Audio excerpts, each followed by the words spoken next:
Hello, and welcome back. So today I am inspired by an experience that I've had far too often, and I have been the recipient of, unfortunately, is the desire for myself or another to fix the world around them as a way to fix themselves. And this is something that, as with most things, is tied back to a experience that we did or did not have in childhood. And so this is something that I feel comes up more often than not in anxiety. When I am, oh God, I'm being reminded right now, and this is where my empathy kicks in, and it's like, it makes my gut just turn. It just gets into a knot and just twists it.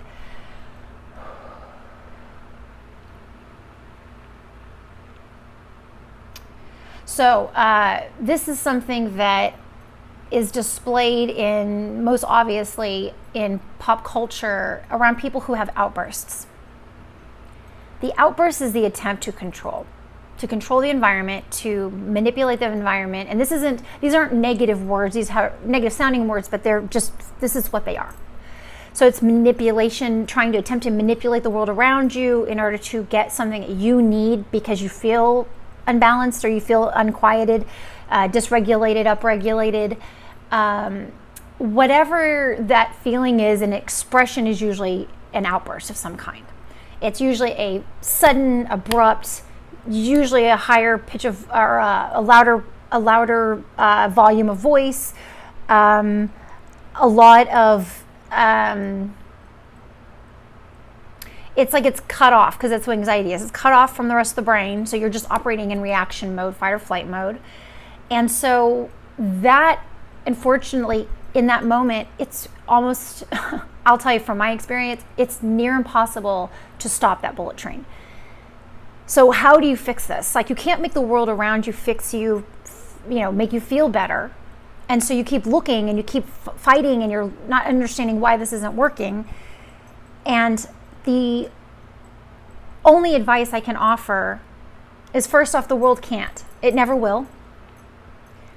People can't read you as well as you read yourself. So ask the expert what you need. And that's you. That's myself.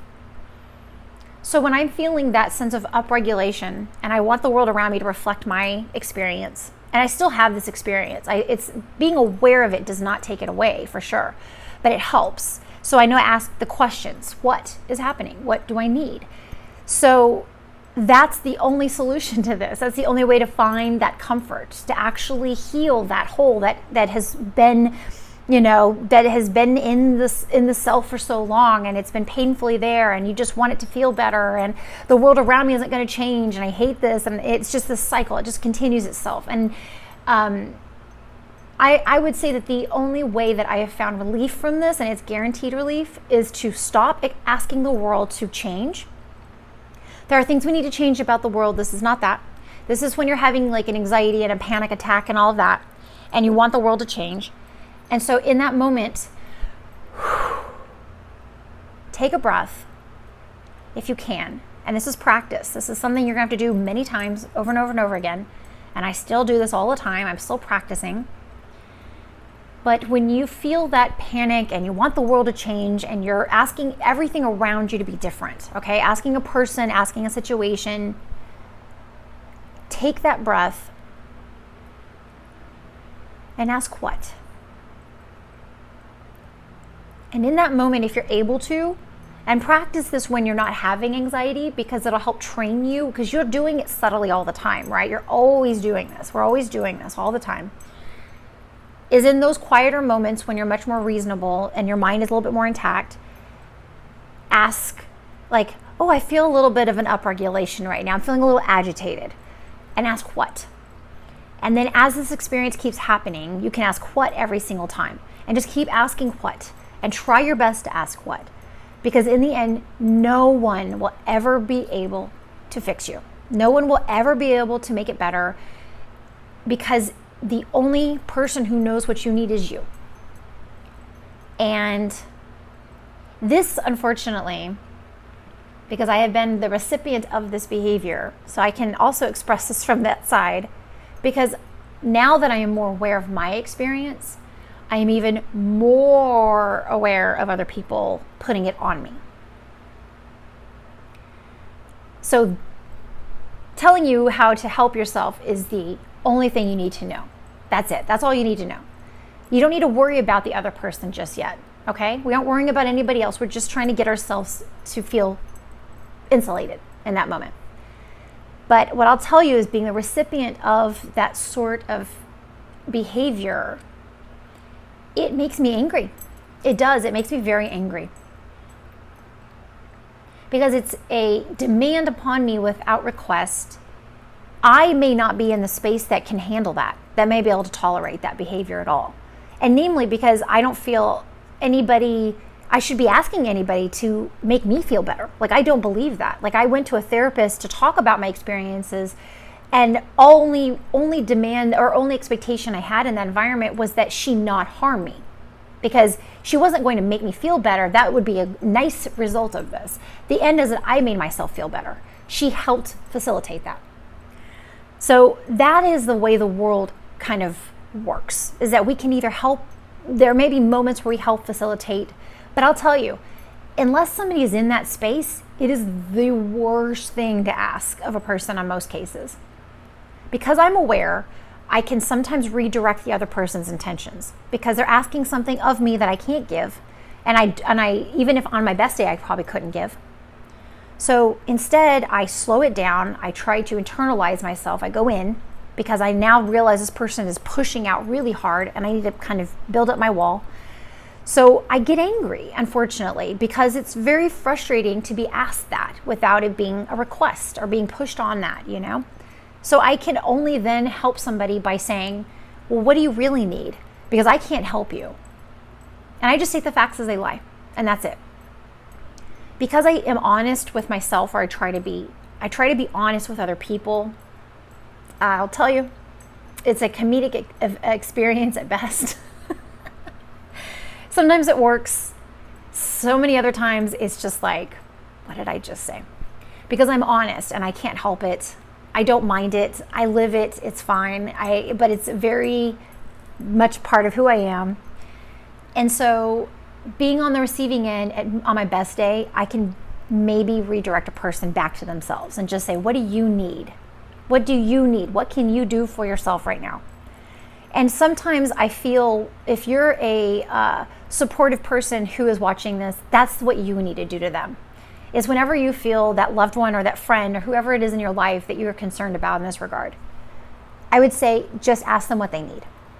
And if they keep saying, you haven't done this, say, no, what can you do for yourself right now that will help you feel better?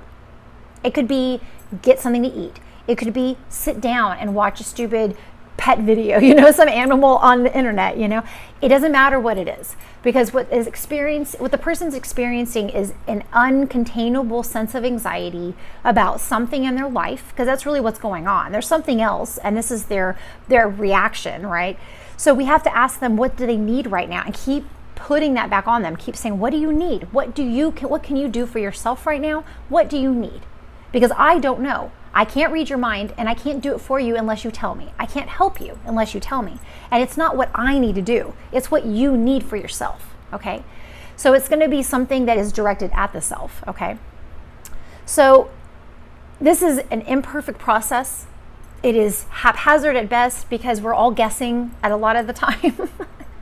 We're trying our hardest most of the time. And the main thing that I can advise is have compassion in all the ways. It's hard. Have compassion for yourself. It's hard. Have compassion for somebody else. And I still get angry, and I still have my experiences, and I still have my little reactions. But I always try to come back to center, and I try to apologize and say, I'm sorry, I was just having a moment there. And I think more often than not, what that does is communicate back to myself, because we're all in this struggle, always, all the time. We're always all having our own individual, in our heads experience. Is to just understand that everyone is having that all the time, in varying degrees, at different moments. And because of that, we have to just say, my struggle is no greater than yours. I don't know you. You don't know me. That also means that my struggle is not dependent upon anybody else. Like, it's not measured by their measures. My experience is mine. And so having that compassion, and if it's possible, even empathy, is to have that experience that's whole. Because we can only try. And that's all that's asked of us, is that we try every day, we try every moment. And we're learning while we're also teaching. And we're helping while we're also accepting help. So it's this constant give and take, constant give and take. And that's what connects humanity. That's the most beautiful thing. We're going through some really hard times right now. And more than ever right now, we need this. We each need this. Because we're all feeling all sense of disoriented, and it's all confusing. There's a lot going on right now. I feel it constantly. So just display the greatest act of kindness and ask what? What do I need? What do they need? Can I help? Am I up for this? That's another video that might be helpful. It's about empaths, but it's about everybody. Am I up for this? And slow it down a little bit and see what's in there. See what comes up. Because it's not going to be fixed. It's not going to go away. It's not going to wear itself out. You can't ignore it long enough and have it disappear. Our emotions have no time limit. There's no expiration date. And so dealing with it is the only way to get through it, is to actually experience it. So what is the only way to navigate that water? Okay? I hope this makes sense. My anger is a little bit of a thing for sure. It's, again, a non-responsive emotion. It just wants to just aim at itself. And I'm working my own experience through that to ask, what do I need? And so that's what I'm doing now. Much love, many blessings. Thank you for being you. Mwah.